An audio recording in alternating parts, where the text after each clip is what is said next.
পুলিশের dress change করছে, মানুষ বলতেছে দেখলে তো দারোয়ানের মতো লাগে, ভয় লাগে না। আরে ভাই, তুই কি ক্রিমিনাল নাকি? তুই কেন ভয় পাবি পুলিশকে? এবং আপনি আপনার ছেলের ভবিষ্যৎ নিয়ে চিন্তিত। So, আপনার ছেলের যে জেনারেশন আছে, হোয়াট অ্যাবাউট দেন? লাইক, তাদের নিয়ে কি আপনি চিন্তিত? যদি চিন্তিত হন, এই চিন্তার বহিঃপ্রকাশটা কি? জাস্ট বেয়াদব, উচ্ছন্ন গেছে, এরকম কথাবার্তাই নাকি? তবে একটা টেকনিক্যাল কলেজ আছে বাংলাদেশে। প্রপার টেকনিক্যাল কলেজ প্রচুর দরকার। মানে এডুকেশন একটা বিজনেস, এটারে ডিনাই করার কোনো উপায় নাই। হ্যাঁ, সো বিজনেসটারে ভালোভাবে যদি আমরা করতে চাই, ঠিক আছে, বিজনেস মানেই যে খারাপ এমন তো কোনো কথা না। বিজনেসের মাধ্যমে তো মানুষের অনেক চাহিদাও পূরণ হয়। যেমন বাংলাদেশে দক্ষ শ্রমিকের খুবই অভাব। আমাদের দেশে থেকে প্রচুর ভাই ব্রাদার প্রত্যেক বছর বিদেশ যাচ্ছেন, ঠিক আছে, বাট আনফর্চুনেটলি হাতের কোনো কাজ শিখে যাচ্ছেন না। লাইক স্কিল্ড ওয়ার্কার খুবই কম যাচ্ছে। আমি একটা রেফারেন্স বারেবার দেই, এটা আমার নিজের চোখে দেখা একটা রেফারেন্স। সাউথ আফ্রিকা যখন আমি ছিলাম, তখন সিলেট থেকে একজন মামা ডাকি ওনারে আমি, একজন প্রবাসী, মানে বাংলাদেশ থেকে সাউথ আফ্রিকা আসছেন। আসার পর উইদিন 1 উইক আর 1 মান্থ, আমার প্রপার টাইমটা মনে নাই, উনি একটা ভালো জব পায় গেছিল। সপ্তাহে 2 দিন ছুটি, সাউথ আফ্রিকার সবচেয়ে বড়, মানে কেপটাউনের সবচেয়ে বড় যে শপিং মল আছে, ওই মলের ভিতরে খুবই আরামের একটা চাকরি, ঠিক আছে, অ্যাকর্ডিং টু আদার্স জব। মানে সাউথ আফ্রিকা বাঙালির মেইন জব হচ্ছে গ্রোসারি দোকানদারি। গ্রোসারির দোকান 2-3 ধরনের হয়। একটা হলো সুপার মার্কেট, যেটা কিনা ওই বাংলাদেশের স্বপ্ন বা এরকম বড় গ্রোসারি দোকান, যেটাতে সব কিছু পাওয়া যায়, সেলফ সার্ভিস। আর একটা হচ্ছে মিডিয়াম, বাংলাদেশের গ্রোসারি দোকানগুলোর মতো মিডিয়াম শপ। আর একটা হচ্ছে ট্রাক শপ। বড় দোকান যেমন তেমন, ট্রাক শপের লাইফ খুবই দুর্বিষহ, যেটা বাংলাদেশিরা বেশি জানে আর কি। যারা বাংলাদেশে থাকে, আমরা যারা আছি, তারা সাউথ আফ্রিকার দোকান বলতে যেটা বেশি বুঝি, ট্রাক শপ মানে খাঁচার ভিতরে চাইকা একটা ছিদ্র দিয়া জাস্ট মাল সামালাগুলো দেওয়া, না সারাদিন এটার ভিতরে বন্দি থাকা। তো ট্রাক শপগুলো সাধারণত আর কি একটু সাইডে হয়, লোক মানে বস্তি বা এটা কি ঘেঞ্জি যে এরিয়াগুলো আছে, ওই এরিয়ার দিকে বেশি হয় ট্রাক শপগুলো আর কি। সো এখন এই জবগুলো খুব প্যাথেটিক। 365 দিনে কোনো বন্ধ নাই, জবের মানে লেভেলর কোনো বালাই নাই, স্যালারিও মালিকের মন ইচ্ছা মতো। সো এখন এই জবটা আপনার সাউথ আফ্রিকা গেলে কেন করতে হয়? কারণ ইউ ডোন্ট নো এনিথিং, আপনার আর কোনো স্কিল নাই। আপনি গেছেন একটা দোকানে, আপনারা দিয়া দেওয়া হয়েছে, দোকানে বৈশা বেচা কিনি শিখলেন, হালকা ভাষা শিখলেন, মানে ইংলিশ হালকা পাতলা একটু শিখলেন, হিসাব টিসাব শিখলেন, প্রোডাক্টের নামগুলো মনে রাখলেন, দেন আপনার একটা স্যালারি ধরা হইল, ঠিক আছে। সো আর ওই যে মামা সিলেট থেকে সাউথ আফ্রিকা গেলেন, উনি বাংলাদেশে থাকতে এই যে টেইলর মাস্টার ছিলেন, স্যুট টুট সিলাতে পারতেন বা কাপড় চোপড় সেলানোর যে দক্ষতাটা ওনার ছিল। উনি যাওয়ার সাথে সাথেই কিন্তু উনি জব পেয়ে গেছে একটা ভালো স্যালারিতে, হ্যান্ডসাম স্যালারি। এটা মানে 2-3টা বাঙালির স্যালারি একসাথে করলে যা হবে, ওনার এরকম স্যালারি হইল। সো উনি সপ্তাহে 2 দিন ছুটি পাইতো। তো এখন ওনার আরেকটা বড় সমস্যা ছিল, ওনার ভাষাগত সমস্যা। উনি ইংলিশ একবারেই জানতো না, এখন কি অবস্থা জানি না, বাট তখন উনি ইংলিশ একবারেই জানতো না। So in the meantime, English না জানা সত্ত্বেও, just because his skill, he got the job. So এই যে অপরচুনিটি একটা কাজ জানার জন্য, যেমন আপনি মোবাইল সার্ভিসিং শিখে যাচ্ছেন যে কোনো দেশে, এখন একটা মজার ব্যাপার হচ্ছে প্রত্যেকটা দেশেই বাঙালি একটা কমিউনিটি আকারে থাকে, ঠিক আছে, লাইক একসাথে থাকা, একসাথে শপিং করা বা এরকম একটা মানে থাকে আর কি, বাঙালি পাড়া যেটারে বলে আর কি, বা বাঙালি community. So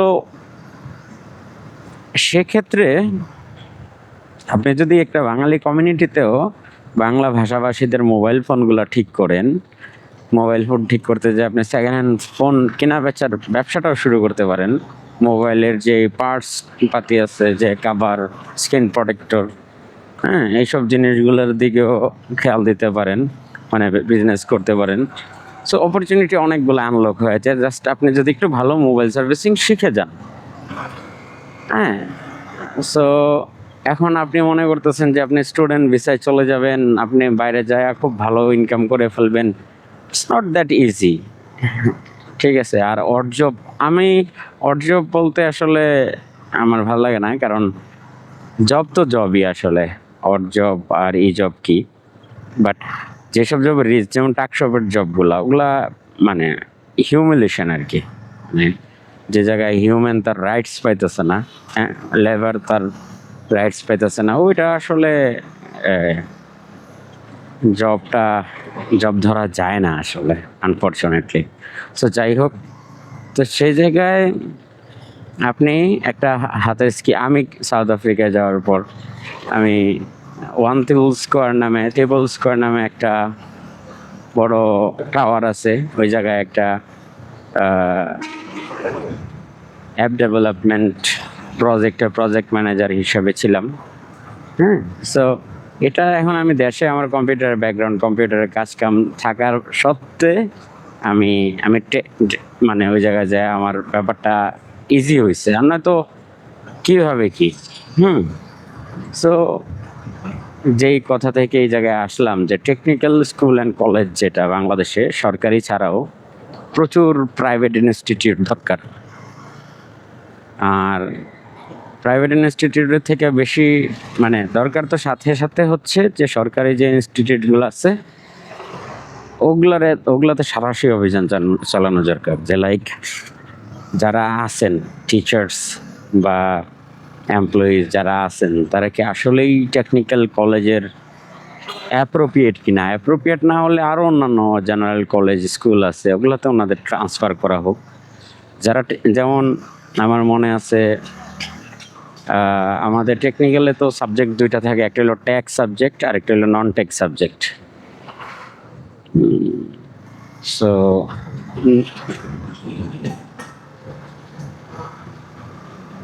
non tech subject যেটা,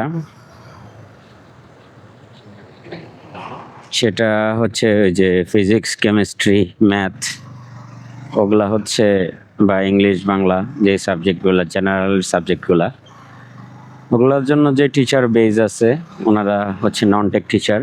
ওনারা আমাদের ওই ফিজিক্স, কেমিস্ট্রি, বাংলা, ইংলিশ ওগুলো পড়াইতেন, ম্যাথ।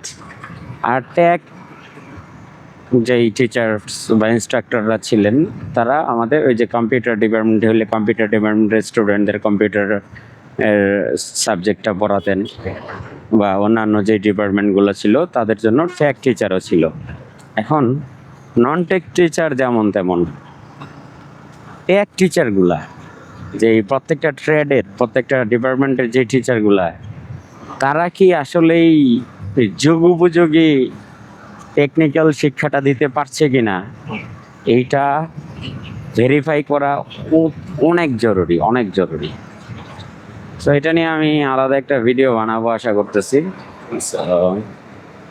ভাবলাম এখন মনে আসলো, তাই বাইক চালাতে চালাতে শেয়ার করলাম আপনাদের সাথে। সো এই জায়গায় একটা আর্মির checkpost video. Technical school and কলেজটা খুবই দরকার।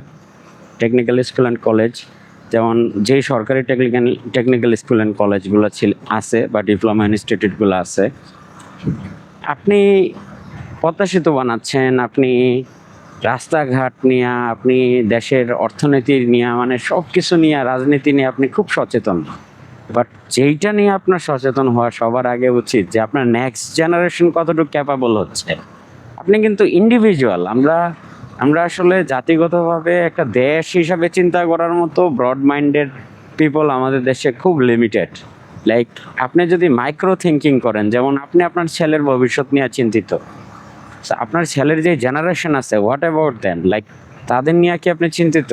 যদি চিন্তিত হন, এই চিন্তার বহিঃপ্রকাশটা কি? জাস্ট বেয়াদব, উচ্ছন্ন গেছে এরকম কথাবার্তাই, নাকি মানে গঠনমূলক কোনো কিছু করার চেষ্টা, কোনো প্রতিবাদ করার চেষ্টা? আপনার ছেলে যদি টেকনিক্যাল স্কুল অ্যান্ড কলেজে পড়ে, আপনি যা জবাবদিহিতা করেন, টিচারদের সাথে কথা বলেন, ঠিক আছে, সংবাদ সম্মেলন করেন দরকার লাগলে, যে এই যে আমার ছেলের 4 বছর কম্পিউটার সায়েন্সে পড়াইছি, এখন ও কম্পিউটারে কিবোর্ড চিনে না। হুম, আমার ছেলের রেফ্রিজারেশনে পড়াইছি, বাট এখন সে আমার বাসার ফ্রিজ ঠিক করতে পারতেছে না। লাইক আছে না ব্যাপারটা? আমার ছেলে ইলেকট্রনিক্সে পড়াইছি, ইলেকট্রিক্যালে পড়াইছি, বাসায় একটা লাইট নষ্ট হলে এটা রিপ্লেস করতে পারতেছে না। So, এই ব্যাপারগুলোতে সচেতন হওয়া দরকার। না আপনারা সচেতন কি আমার ছেলে এ, বিদেশ চলে যাবে, হ্যাঁ, হায়ার এডুকেশনে বাইরে পাঠিয়ে দিব, শেষ। আমার ছেলে অনার্স পড়তেছে, হ্যাঁ, ইঞ্জিনিয়ার সার্টিফিকেটে নাম লাগায় ফেলছে। That's bullshit, that's bullshit. আপনি, আমার দেশে দরকার দক্ষ জনশক্তির। আমরা এত সিলি সিলি জিনিসের উপরে ইম্পোর্ট, সিলি সিলি জিনিস ইম্পোর্টের উপরে ডিপেন্ডেন্ট, যেটা দক্ষ জনশক্তি থাকলে মানে এগুলার ইম্পোর্ট করা লাগতো না। ঠিক আছে, আমাদের কৃষিতে টেকনোলজির ব্যবহার এত স্লো 2025 সাল এখন, মানে আমরা এখনো ওই মানে কৃষি নিয়ে এখনো সচেতন না। সার কীটনাশক ব্যবহার করতেছি, মানে জেনে না বুঝে, যেমনে মন চায় এমনি। ঠিক আছে, আমাদের দেশের মাটি এমনিই অনেক উর্বর, আমাদের নদীমাতৃক দেশ, পানির সমস্যাও তেমন একটা নাই, যদিও ইন্ডিয়ার কারণে আমরা সঠিক পানি পাচ্ছি না। সো ওইটার কথা আলাদা। বাট তাও যা আছে, যতটুকু আছে ততটুকুই আমরা অনেক ভালোভাবে অর্গানিক ফার্মিং, ঠিক আছে, আরবান ফার্মিং, আরও অনেক ধরনের ফার্মিং, ঠিক আছে, ব্যাপারগুলোতে সচেতন হইতে পারি। এখন এসব ব্যাপারে আমরা কেন এত পিছায় আছি? ঠিক আছে, এটা কি আপনাদের মনে প্রশ্ন ওঠে? আমার তো প্রায়ই, মানে সবসময় এই প্রশ্নগুলো মনের মধ্যে ওঠে যে কেন আমরা এত আসলে স্লো, এত পিছায় আছি। বাট আপনি রাস্তায় বের হন, দেখবেন আমরাই পৃথিবীর সবচেয়ে ফাস্ট জাতি। চিপা চাপা ভুং বাং করে বাইক বুক যাই না, গাড়ি গড়ি কেউ জায়গা দিচ্ছে না, তাড়াহুড়া। ঠিক আছে, বাট আফটার অল দ্যাট বাসায় বৈশা জাস্ট লেম কিছু কন্টেন্ট দেখা, ঠিক আছে, আমরা নিজের চিত্ত বিনোদন নেই। ঠিক আছে, সো এগুলা যদি আপনার আমি চেঞ্জ না করি, ছোট ভাবে আমরা যদি এগুলা বোঝার চেষ্টা, আপনি আর আমি যদি বুঝি, অ্যাটলিস্ট আমরা যদি কিছু নাও করতে পারি, আমার পরের জেনারেশন ডিএনএটা অটো ট্রেইনড হবে, তারা এগুলা জন্মই নিবে বুঝা, যেগুলো বুঝবে তারা, অ্যাটলিস্ট এগুলা কোনটা এথিক্যাল, কোনটা নন এথিক্যাল, বা কোনটা করলে দেশের ক্ষতি হবে, কোনটা করলে নিজের ক্ষতি হবে, সমাজের ক্ষতি হবে, কোনটা করলে উপকার হবে, এই জিনিসগুলো সে বুঝে যাবে। হয়তো তারা স্টেপ নিতে পারবে। আমাদের তো আর মেরুদণ্ড ভেঙে গেছে, আই থিঙ্ক। আমরা তো একটা বিপ্লবের পরেও মানে এখনো ঠিক হইতে পারতেছি না। ঠিক আছে, পুলিশের ড্রেস চেঞ্জ করছে, মানুষ বলতেছে দেখলে তো দারোয়ানের মতো লাগে, ভয় লাগে না। আরে ভাই, তুই কি ক্রিমিনাল নাকি? তুই কেন ভয় পাবি পুলিশকে? মানে আমার কথা হচ্ছে যে পুলিশকে আপনি কেন ভয় পাবেন? আপনি কি ক্রিমিনাল? আপনি কি কোনো ক্রাইম করছেন? মানে এই পুলিশ ভীতির ব্যাপারটারে এত অ্যাডমায়ার করার কি আছে? ঠিক আছে, এটা তো গুড না। এটা তো আপনি আপনার অধিকার নিয়ে সচেতন না হয়তো। যেই কারণে আপনার মানে এরকম মন মানসিকতা যে পুলিশ দেখলে তো ভয় পাওয়া লাগবে। ওয়াই? সো এইসব জিনিস মানে আমাদের চেঞ্জ করা লাগবে স্লোলি বাট শিওরলি। আমরা এসব নিয়ে কথা বলবো, আমরা নেক্সট স্টেপে যাব, আমরা ট্রাই করব যে সুন্দর একটা বাংলাদেশ, সুন্দর একটা সমাজ গঠন করতে, যে জায়গায় কোন জিনিসের কেমন প্রায়োরিটি থাকা লাগবে এই জিনিসটা আমরা বুঝতে পারবো।